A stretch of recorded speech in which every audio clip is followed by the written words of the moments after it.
భార్యని లెక్కలు అడగటం. అంటే తనిచ్చిన డబ్బులకి లెక్కలు అడగటం క్రూయాలిటీ కిందకు వస్తుందా? పెళ్ళిళ్ళు చేసుకున్నంత హడావుడి నిలబెట్టుకోవడానికి తిప్పి కొడితే 3 ఇయర్స్ కూడా పట్టట్లేదు.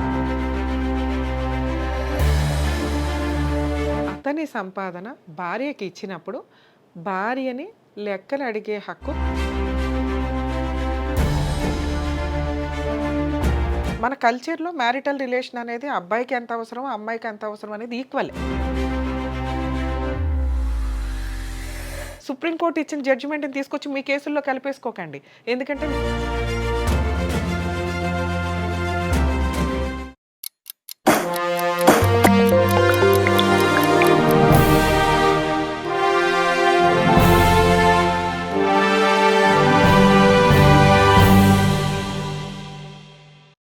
న్యాయవేదికకు స్వాగతం. భార్యని లెక్కలు అడగటం అంటే తనిచ్చిన డబ్బులకి లెక్కలు అడగటం క్రూయాలిటీ కిందకు వస్తుందా అనేది సుప్రీంకోర్టు క్లారిటీ ఇచ్చింది రీసెంట్ ఒక జడ్జిమెంట్లో. ఈ మధ్యకాలంలో మనం చూస్తే ఫ్యామిలీ మ్యాటర్స్ అనేవి మోరల్ వాల్యూసే లేకుండా ఉన్నాయి. పెళ్ళిళ్ళు చేసుకున్నంత హడావుడి, ఆ రేంజ్ ఆఫ్ ఎక్స్పెన్సెస్ నిలబెట్టుకోవడానికి తిప్పి కొడితే 3 ఇయర్స్ కూడా పట్టట్లేదు. సో వీటి గురించి ఎప్పటికప్పుడు మనం ఫ్యామిలీ మ్యాటర్స్ మీద వీడియోలు చేస్తున్నప్పుడు ఎక్స్ప్లెనేషన్ ఇస్తూనే ఉన్నప్పటికీ కూడా రీసెంట్ ఈ జడ్జిమెంట్ని ఎందుకు చెప్పాల్సి వస్తుంది అంటే, సరూర్ నగర్ జ్యూరిస్డిక్షన్లో ఉంటున్న అమ్మాయి 2016లో మ్యారేజ్ అయింది. 19 వరకు వాళ్ళిద్దరూ కలిసి ఉన్నారు. యూఎస్ కూడా వెళ్ళారు. అక్కడ మ్యారిటల్ రిలేషన్ కంటిన్యూ అయింది. ఒక బాబు కూడా పుట్టాడు. ఆ తర్వాత 2019 నుంచి వాళ్ళ మధ్య డిస్ప్యూట్ స్టార్ట్ అయినాయి. 2022లో 498 case, domestic violence case, maintenance case. కామన్గా లేడీస్కి ఆ రైట్స్ ఉన్నాయి కాబట్టి అవి వేస్తూ ఉన్నారు. సో అలా వేసినప్పుడు తను అలిగేషన్స్ ఏం పెట్టిందంటే, డౌరీ కోసం హెరాస్మెంట్ చేస్తూ ఉంటాడు, బాబు పుట్టిన దగ్గర నుంచి ప్రాపర్గా ఖర్చులకి ఏమి ఇవ్వట్లేదు, అలాగే ఇచ్చినవి ఏవైతే ఉంటాయో అతనికి ఎంత ఇన్కమ్ వస్తుందో ఆ ఇన్కంలో మ్యాక్సిమము వాళ్ళ పేరెంట్స్కే పంపిస్తున్నాడు. నేను అడిగినప్పటికీ కూడా నాకు ఇచ్చిన 1,50,000 ఏవైతే ఉంటాయో ఎలా ఖర్చు పెట్టానో లెక్కలు అడుగుతూ ఉంటాడు. పిల్లోడికి ప్రాపర్గా చూడట్లేదు. ఇట్లా ఎలిగేషన్స్ అవన్నీ పెట్టుకుంటూ ఇంట్లోకి వెళ్ళగానే ఏదో ఒక విషయం మీద వంట సరిగ్గా చేయలేదు, ఇల్లు తుడవలేదు అనో, లేకపోతే మా పేరెంట్స్తో మాట్లాడలేదు, మీ పేరెంట్స్తో మాట్లాడుతున్నాం అని. ఇవి కామన్గా మనం 90% కేసుల్లో చూస్తూ ఉంటాం. ఇవన్నీ అంటున్నాడు అనే పాయింట్ మీద ఆ అమ్మాయి కంప్లైంట్స్ రేస్ చేసుకుంటూ వచ్చింది. అతను దాని మీద తెలంగాణ హైకోర్టులో ఎఫ్ఐఆర్ మీద క్వాష్ పిటిషన్కి వెళ్ళాడు. తెలంగాణ కోర్టులో కామన్గానే అతనికి డిస్పెన్స్ మాత్రమే ఆర్డర్ వచ్చింది తప్ప క్వాష్ అవ్వలేదు. అంటే కేసే కొట్టేయండి, ఎఫ్ఐఆర్ని కొట్టేయండి అని డైరెక్షన్ రాలి. తర్వాత అతను సుప్రీంకోర్టును అప్రోచ్ అయ్యాడు. అది రీసెంట్గా వచ్చిన జడ్జిమెంటు. సుప్రీంకోర్టు హస్బెండ్కి ఫేవర్గా ఆర్డర్ ఇచ్చింది. ఏమని? ఇప్పుడు ఆ అమ్మాయి చెప్పిన ఎలిగేషన్స్ ఏవైతే ఉన్నాయో అతని సంపాదన భార్యకి ఇచ్చినప్పుడు భార్యని లెక్కలు అడిగే హక్కు క్రూయాలిటీ కిందకి రాదు. అడగాల వద్దా అనేది రోజువారీ జరిగే చిన్న చిన్న తగాదాల కింద లెక్క, కానీ క్రూయాలిటీ అవ్వదు. రెగ్యులర్గా జరిగే న్యూసెన్స్ కింద లెక్క. సో క్రైమ్ కింద కన్వర్ట్ చేయడానికి కుదరదు అంటూ కొన్ని గైడ్ లైన్స్ను కూడా ఎక్స్ప్లెయిన్ చేస్తూ వచ్చింది. అలాగే ఈ పేరెంట్స్కి, అబ్బాయి పేరెంట్స్కి ఎక్కువగా అమౌంట్ పంపించడం అనేది కూడా అది అతని ఇష్టము. సో దాన్ని పాయింట్అవుట్ చేసే రైట్స్ వైఫ్కి లేదు అంటూ ఇంకొక క్లారిటీ. అలాగే పిల్లల విషయానికి వచ్చేసరికి తను జాబ్ చేస్తుంది, మ్యారిటల్ రిలేషన్ అనేది చాలా తక్కువగా ఉంది. సో కాబట్టి ఈ క్రూయాలిటీ గ్రౌండ్స్ ఇవన్నీ కూడా క్వాష్ చేస్తున్నాము. రెగ్యులర్ జరిగే కీచులాటని క్రూయాలిటీ కింద కన్వర్ట్ చేయడం కుదరదు అని చెప్పి ఫైనల్ సెంటెన్స్ని ఇంప్లిమెంట్ చేశారు. ఎవరికి లాస్ ఇది?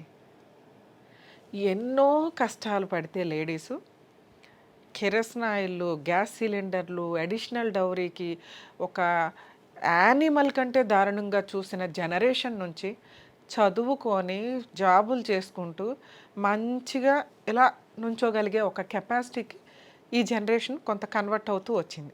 ఇంకా విలేజెస్లో కానీ ఎక్కడైనా కానీ పెళ్ళి అవ్వకపోతే తక్కువగా చూడడమో, లేకపోతే భర్త లేని వాళ్ళని తక్కువగా చూడడం, ఇట్లా కామన్గా ఇంకా ఉంది.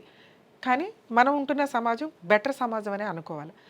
ఇలాంటి ఒక బెటర్ సమాజంలో మహిళలు వచ్చి ఫాల్స్ కేసులు వేస్తుంటే, ఒకప్పుడు 498లో అరెస్టులు ఉండేవి. ఎందుకంటే ఆ టైంలో క్రైమ్ నిజంగానే ఉండేది. ఈ ఫాల్స్ కేసులు నిజంగా క్రూయాలిటీ లేకుండా వేసే కేసుల వల్ల అబ్బాయిలు సుప్రీంకోర్టు దాకా వెళ్ళటం అనేది ఛాలెంజింగ్గా స్టార్ట్ అయింది. దానివల్ల రియల్గా సఫర్ అవుతున్న అమ్మాయిలు నిజంగా సఫర్ అయిన దగ్గర వాళ్ళ దగ్గర ఎవిడెన్స్లు కూడా ఉండవు పాపం. అలాంటి అమ్మాయిలకి న్యాయం జరగకుండా అయిపోతుంది ఈ ఫాల్స్ కేసులు వేసే అమ్మాయిల వల్ల. అలాగే ఇక అబ్బాయిల విషయానికి వస్తే మన కల్చర్లో మ్యారిటల్ రిలేషన్ అనేది అబ్బాయికి ఎంత అవసరం అమ్మాయికి ఎంత అవసరం అనేది ఈక్వలే. అమ్మాయికే అవసరం అబ్బాయికి అవసరం లేదు అనటానికి లేదు. మ్యారిటల్ రిలేషన్ వీళ్ళది లెక్కేస్తే 3 ఇయర్స్, 1 ఇయర్ 2 ఇయర్స్లోనే విడిపోతున్నారు ప్రెగ్నెన్సీలతో. పైగా ఆ ప్రెగ్నెన్సీ ఉండడం వల్ల ఆ పిల్లలకి జీవితకాలంలో తండ్రి అనేవాడు బతుకున్నప్పటికీ కూడా చూడటానికి అవకాశం ఉండదు. ఒకవేళ ఉన్న ఈవిడ లైఫ్ స్పాయిల్ అవుతుంది. సో కాపురాలు నిలబెట్టుకోవడానికి బేసిక్ కౌన్సిలింగ్లు లేవు, పెంపకంలో అలవాటు లేదు. అంత సెన్సిటివ్ చిన్న ప్రాబ్లం వస్తే విడిపోవడం, ప్రతి చిన్న విషయానికి విడిపోతున్నారు. ఆ విడిపోయిన వాళ్ళు పోనీ నిజాయితీగా ఏమన్నా విడిపోతారా? ఫాల్స్ కేసులు నెంబర్ ఆఫ్ కేసులు వేయటం వల్ల రియల్గా సఫర్ అవుతున్న అమ్మాయిలు ఎంతమంది ఉన్నారో మీకు తెలుసా? కనీసం సెటిల్మెంట్లకు కూడా వెళ్ళరు. ఇక కొంతమంది అబ్బాయిలు ఉంటారు, ఇప్పుడు వీళ్ళు ఈయన అక్కడికి వెళ్ళిపోయాడు కాబట్టి అవి క్రూయాలిటీ కిందకి రావు అంటే ఆ కీచులాట హెరాస్మెంట్ కింద లెక్క కదా ఒక రకంగా. విడిపోవడానికి రీజన్ ఏంటంటే ఆ చిన్నవే, ఒకప్పుడు పెద్ద పెద్ద రీజన్స్ ఉండేవి, ఇప్పుడు చిన్న చిన్న రీజన్సే విడిపోతున్నారు. విడిపోయినప్పుడు మరి అమ్మాయికి ఇస్తున్న రిలాక్సేషన్ ఏంటి? ఇప్పుడు క్వాష్ పిటిషన్ క్లోజ్ అయిపోయింది, క్వాష్ అయ్యింది పిటిషను, ఎఫ్ఐఆర్ క్లోజు, సీసీ ఉండదు. పోనీ ఫైనాన్షియల్ సెటిల్మెంట్ వేరే కంట్రీలాగా ఉంటుందా అంటే ఉండదు. మనోళ్ళు పెళ్లి చేసుకుంటారు, ఫిజికల్ రిలేషను, ప్రెగ్నెన్సీలు, కానీ సెటిల్మెంట్ అమౌంట్ ఇవ్వడానికి మాత్రం జెంట్స్ 1కి 100 సార్లు వెనక్కాడతారు. ఎందుకు ఇవ్వాలి? ఆవిడే విడిపోయింది, ఆవిడే చెడ్డది. ఫిజికల్ రిలేషన్ ఉంటుందిగా, వాళ్ళకి పెళ్లి ఖర్చులు అవుతాయి, మాకు రిసెప్షన్ ఖర్చులు అయినాయండి. కానీ ప్రజెంట్ సమాజంలో జెంట్ మ్యారిటల్ రిలేషన్లోను లేడీస్ల మ్యారిటల్ రిలేషన్ ఈక్వల్ కాదు. సో కోర్ట్స్ వేరే కంట్రీలో కూడా అదేగా, అంతే అడ్వాన్స్డ్ కల్చర్లుగా. కానీ వేరే కంట్రీలో 2 ఇయర్స్ మ్యారిటల్ రిలేషన్ ఉన్న కేసుల్లో ఖచ్చితంగా అమ్మాయికి అతని ఇన్కమ్ నుంచి, అతని ప్రాపర్టీస్ నుంచి షేర్ అనేది ఉంటుంది. అలాగే పిల్లలకి కూడా మెయింటెనెన్స్ అనేది ఆ రేంజ్లోనే ఉంటుంది. మనకి ఇక్కడ మెయింటెనెన్స్లు సరిగ్గా ఇవ్వరు. సెటిల్మెంట్లు చేసుకోవడానికి అమ్మాయిలు ముందుకు రారు, అబ్బాయిలు ముందుకు రారు. ఎవరి కాళ్ళకి మేమే అన్యాయం అయిపోయామని ఫీలింగు. ఇక ఇంకొన్ని పాయింట్స్ ఉంటాయండి. ఈ మధ్య ఫిజికల్ రిలేషన్స్లో ఇంపార్టెన్సీ ఎక్కువగా కనిపిస్తుంది. అది అబ్బాయి వైపు నుంచి కానీ అమ్మాయిల వైపు నుంచి కానీ. అలాగే వాళ్ళ హెల్త్ ప్రాబ్లమ్స్ ఒకటి బయటికి చెప్పరు. ఇవి అన్నీ అట్లాగే సప్రెస్ చేసుకుని పెళ్ళిళ్ళు చేసేసుకొని అర్జెంటుగా విడిపోయి మాకు న్యాయం కావాలని కుప్పలు దెప్పలు కోర్టులో కేసులు నడుస్తున్నాయి.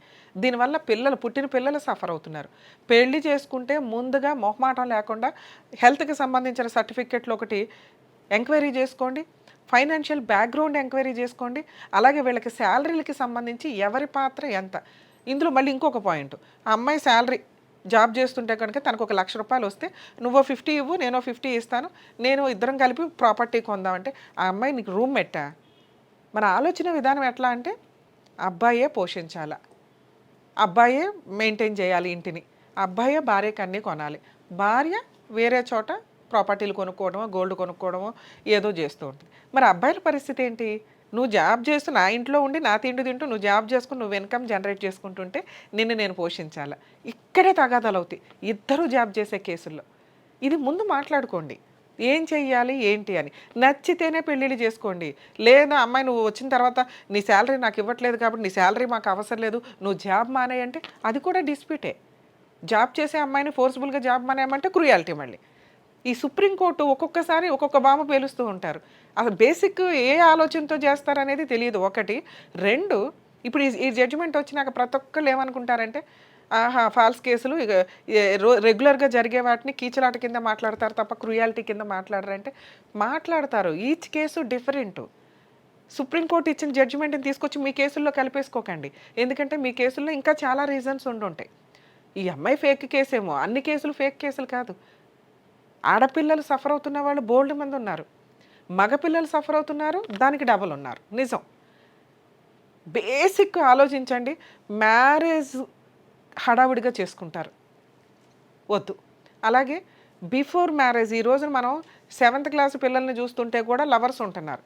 అబ్బా ఫ్రెష్ అమ్మాయి ఫ్రెష్ అబ్బాయి దొరకాలి అని ఎస్టిమేట్ చేయకండి. మీ దగ్గరకు వచ్చిన తర్వాత ఎలా ఉన్నారు అనేది ఎంక్వైరీ చేసుకోండి. ఇదిగోండి పాత అమ్మాయికి లవర్ ఉంది, నాకు మొన్నే ఫోన్లో దొరికింది, ఇవి రిపీటెడ్గా వింటున్నాం. అంటే నువ్వే భర్త అవుతావు ఆవిడికి తెలియదు కదా. ఎవరో ఒకరిని లవ్ చేసింది, పెళ్లి చేసుకుందాం అనుకుంది, కుదరలే, అంతే, డిలీట్. లేదు మేడం నేను శ్రీరామచంద్రుడిలాగా ఉన్నానంటే మరి అట్లాంటి అమ్మాయి దొరికేదాకా వెయిట్ చేయండి. ఎందుకంటే మీకు ముందే చెప్పరు ఎవ్వరు. ఇగో నేను పలానా ఈళ్ళెవరితో తిరిగాను, వాడు వేస్ట్ గాడని ఇంకొకరితో తిరిగాను అని ఎవ్వరు చెప్పరు. అలాగే ఏ అబ్బాయి చెప్పరు. చెప్పనప్పుడు మీరు వాళ్ళ క్యారెక్టర్ అసాసినేషన్ చేయొద్దు. ఎందుకంటే అటువంటి పొల్యూటెడ్ సమాజంలో మనం ఉన్నప్పుడు ఫ్రెష్ అని తిరక్కండి. చేసుకున్నాక భార్య మిమ్మల్ని నమ్ముకొని మీ ఇంట్లోకి వస్తున్నప్పుడు ఆ అమ్మాయి అలవాట్లు వేరు, కుటుంబం వేరు. కొత్తగా ఒక ఇంట్లోకి వచ్చి మీ ఇంట్లోకి వచ్చి మాట్లాడాలి అంటే నువ్వొక్కడవే ఆవిడకి సొంతం. మీ అమ్మ, మీ నాన్న, మీ సిస్టర్స్ నీకు మాత్రమే సొంతంగానే ఆవిడకి అప్పుడే కాదు 5 ఇయర్స్ దాకా. ఆ అమ్మాయిని ప్రొటెక్టివ్గా చూసుకోవాలి. మిమ్మల్ని నమ్మి మీ ఇంట్లోకి వస్తే మళ్ళీ దీనికి ఒక జోకు, మా ఇంట్లోకి రానిచ్చాము, నమ్మి రానిచ్చాము అంటే మీ అమ్మ ఎలా వచ్చిందో ఆ అమ్మాయి కూడా రేపొద్దుట ఆ ఇంటికి లీడర్ అవ్వాలి. మీ సిస్టర్స్ మీకు ఎంత ఇష్టమో ఆ అమ్మాయిని కూడా మీరు అంతే ప్రొటెక్టివ్గా చూసుకోవాలి. ఎవరు ఆడపిల్ల అంటే మహాలక్ష్మి. అమ్మ మా ఇంట్లో మహాలక్ష్మి పుట్టిందని అదే మహాలక్ష్మి మీ ఇంటికి వస్తున్నప్పుడు జాగ్రత్తగా చూసుకుంటే మీకు ఒక కుటుంబం, ఒక జనరేషను, మీ వారసత్వం ముందుకెళ్ళటం ఇవన్నీ ఉంటాయి. మీ అమ్మ ఒక్కతే కాదు, మీ ఇంటికి వచ్చే కోడలు కూడా ఒక అమ్మ అవుతుంది, ఒక అత్త అవుతుంది రేపటి రోజున. అలా అవ్వాలి. మీ అమ్మా నాన్న కాపురాలు నిలబెట్టుకున్నప్పుడు మీరెందుకు నిలబెట్టుకోవట్లా? ఈ జనరేషన్లో మీరు అసలు చూస్తున్నారా? గట్టిగా 10 పెళ్ళిళ్ళు అయితే మీకు 8 పెళ్ళిళ్ళు డైవర్స్లని కోట్ల చుట్టూ తిరుగుతున్నారని ఒక 1 ఇయర్కో 2 ఇయర్స్కో వరస్ట్ 3 ఇయర్స్కి అయితే ఖచ్చితంగా తిరుగుతున్నారు. ఆ మిగతా ఇద్దరు కూడా ఎక్కడొక్కడ వేలాడుతూ ఉంటారు డిస్ప్యూట్స్ తోటి. వాళ్ళు ఇంకో 5 ఇయర్స్కి వస్తారు మేబీ వస్తే. నిలబడటం అనేది వరస్ట్ ఆఫ్ వరస్ట్ అయిపోయింది. అందులో ఈ సెన్సేషనల్ జడ్జిమెంట్స్. ఒకప్పుడు లీగల్ అవేర్నెస్ కొంచెం తక్కువ ఉండేది. కొన్ని సందర్భాల్లో తక్కువ ఉండడం బెటర్ అండి. అన్నీ తెలియకూడదు కూడా. ఇప్పుడు ఇవి తెలుసుకొని జెంట్స్ ఇంకా విజృంభించా మనం సుప్రీంకోర్టు దాకా వెళ్దామరా అంటే అదే ఆడపిల్ల మీ ఇంట్లో జరిగితే, మీ చెల్లికి జరిగితే ఊరుకుంటారా? సుప్రీంకోర్టు ఒక్కొక్క కేసుని స్టడీ చేసి ఆ కేసులో ఇప్పుడు నేను టీవీ ఛానల్స్లో, యూట్యూబ్ ఛానల్స్లో ఫ్యామిలీ మ్యాటర్స్ దగ్గర దగ్గర 12 ఇయర్స్ 15 ఇయర్స్ నుంచి చేస్తున్నప్పుడు మీకు ఐడియా ఉంటుంది. ఈచ్ కేసు డిఫరెంట్ అంతే. ఆ కేసులో ఇచ్చే జడ్జిమెంట్ ఆ కేసుకే, మనకి కాదు. మన కేసులో ఉన్న ప్లస్లేంటి, మైనస్లేంటి, మోరల్ వాల్యూస్, మానవత్వం, పాపపుణ్యాలు కొంచెం పెట్టుకోండి బేసిక్గా. మనల్ని నమ్మి ఒక అమ్మాయి వచ్చింది, ఆ అమ్మాయితో మనకి ఎందుకు పడట్లా? మనం ఆ ఇంటి లీడరు, కాపురం నిలబెట్టుకోవాలా. అబ్బాయి చేతిలో 90% పెట్టుకోండి. ఇక అమ్మాయిలు అమ్మ కూర్చుల సంగతి పక్కన పెట్టి నువ్వు ఒక ఇంటికి వెళ్తున్నావంటే ఆ ఇంటికి రెస్పాన్సిబుల్ పర్సన్గా వెళ్ళండి. ఇంట్లో అంట్లు తోమమ్మ, ఇల్లు ఊడవమ్మ అంటేనే నేను ఊడవాల, మీ ఇంట్లో పనులు చేయడానికి వచ్చిందా మా అమ్మాయి అని మాట్లాడే తల్లిదండ్రులు ఉన్నారు. మీ వైఫ్ చేస్తుంది, మీ అమ్మ చేస్తుంది, మీ కూతురు చేయకూడదు. కాపురాలు నాశనం అయిపోయి మీ దగ్గరకు వస్తున్నారు. బాగుంటుందా అట్లాగా? సైకలాజికల్ డిప్రెషన్తో కొట్టుకు చేస్తున్నారు ఒక్కొక్కళ్ళు. గట్టిగా మాట్లాడితే ఫ్రెండ్స్ ఉండరు, షేర్ చేసుకునే వాళ్ళు ఉండరు, మోరల్ వాల్యూస్ ఉండవు, ఒక కుటుంబం ఉండదు, ఒక భర్త ఉండడు, ఒక భార్య ఉండదు. డిప్రెషన్ తోటి మళ్ళీ ఎవరో సెకండ్ హ్యాండిల్ దగ్గరికి వెళ్ళటం తప్ప, మళ్ళీ వాళ్ళు మోసాలు చేశారని మళ్ళీ ఆడటం. ఇవి పిల్లల మీద ఎఫెక్ట్ పడతాయి. ఈరోజు పిల్లల్ని కంట్రోల్ చేయాలంటే పెద్ద కుటుంబాలు ఉండాల్సిన పరిస్థితి. ఎందుకంటే మనుషులు వాళ్ళు సర్వనాశనం చేసుకుంటూ టెక్నాలజీ చేతిలోకి వెళ్ళిపోతున్నారు. టెక్నాలజీ ఎవరిని వదలటల్లా ఈ రోజున. మోరల్ వాల్యూస్ ఎవరు నేర్పుతారు? మీ ఇంట్లో నానమ్మ ఉండరు, తాతయ్యలు ఉండరు, అమ్మమ్మలు ఉండరు, ఎవరు ఉండరు. మీ ఇద్దరే ఊగిసలాడితే, లేకపోతే వేరే కంట్రీలు, ఈలోపు అక్రమ సంబంధాలు. సో వీటి గురించి మాట్లాడుతున్నప్పుడు సుప్రీంకోర్టు ఇచ్చే ప్రతి జడ్జిమెంటు మందే అనుకోకండి. ఎందుకంటే ఈ కేసులో మేబీ ఎఫ్ఐఆర్ క్వాష్ అయితే అయ్యి ఉండొచ్చు, కానీ అబ్బాయిలు రాంగే, అమ్మాయిలు రాంగే. పెద్దగా వీళ్ళు కరెక్టు అనటానికి లేదు. కాకపోతే చట్టం అనేది లేడీస్ కొంత ఫేవరబుల్గా కొన్ని యాక్ట్లు, చట్టాలు, సెక్షన్స్, కేసులు ఇచ్చారు కాబట్టి వాళ్ళు కాస్త 2-3 వేస్తున్నప్పుడు బేసిక్ సెన్స్ తోటి ఈ అమ్మాయితో సెటిల్మెంట్ చేసుకోవడం బెటర్. అలా అని కోట్లు ఇమ్మని కాదు. బేసిక్గా ఎంతో కొంత సెటిల్మెంట్లకి వెళ్ళి కాంపెన్సేషన్స్ పే చేసుకొని మ్యూచువల్గా వెళ్ళటానికి చూడండి. న్యాయ పోరాటాలు చేయడానికి మీరు శ్రీరామచంద్రులు కాదు, వాళ్ళు సీతాదేవులు కాదు. దొండే 2 ఫ్యామిలీలు అంతే అక్కడ దాకా వచ్చిన తర్వాత. కానీ మోరల్ వాల్యూస్ మళ్ళీ ఆ పాపం మనకు జగలకూడదు ఉండాలంటే కాంపెన్సేషన్ అనేది కామన్గా కొంత సెటిల్మెంట్ అనేది జరగాల్సిందే, జరుగుతుంది. ఎందుకంటే వేరే కంట్రీల్లో, ఇంత పాష్ కంట్రీస్లో కూడా లేడీస్కే కాంపెన్సేషన్ ఇస్తారు. కాకపోతే బేసిక్ రూల్స్ మన ఇండియాలో కూడా కొంత అవి చెప్పండి, అవేర్నెస్ తీసుకురండి. చట్టాల్లో మార్పులు లేకపోతే అవేర్నెస్లో మార్పులు రావాలి. ఏమని అమ్మ పెళ్ళికి మీరు ఏం ఖర్చులు పెట్టుకుంటారు? మీ సొంత, మీ సరదా, మీ ఫోటోషూట్లు, మీ ప్రీ వెడ్డింగ్లు, ఆఫ్టర్ వెడ్డింగ్లు అనుకుంటూ చేసే ఫోటోషూట్లు ఖర్చులు రేంజ్ 1 crore పెట్టుకునే నాన్ వెజ్ భోజనాలు, వెజ్ భోజనాలు, హైఫై ఫంక్షన్ హాల్స్ సంబంధమేలే మీ ఎంజాయ్మెంట్కి చేస్తున్నవి. ఇక్కడ డౌరీ తీసుకోలేదు కదా అని చెప్పి గ్రాండ్ పెళ్ళిళ్ళు చేసుకుంటే ఖర్చులు ఇద్దరు షేర్ చేసుకోండి. మ్యారిటల్ రిలేషన్ గురించి ముందే మాట్లాడుకోండి. ఆరోగ్య సమస్యల గురించి ముందే క్లారిటీ తీసుకోండి.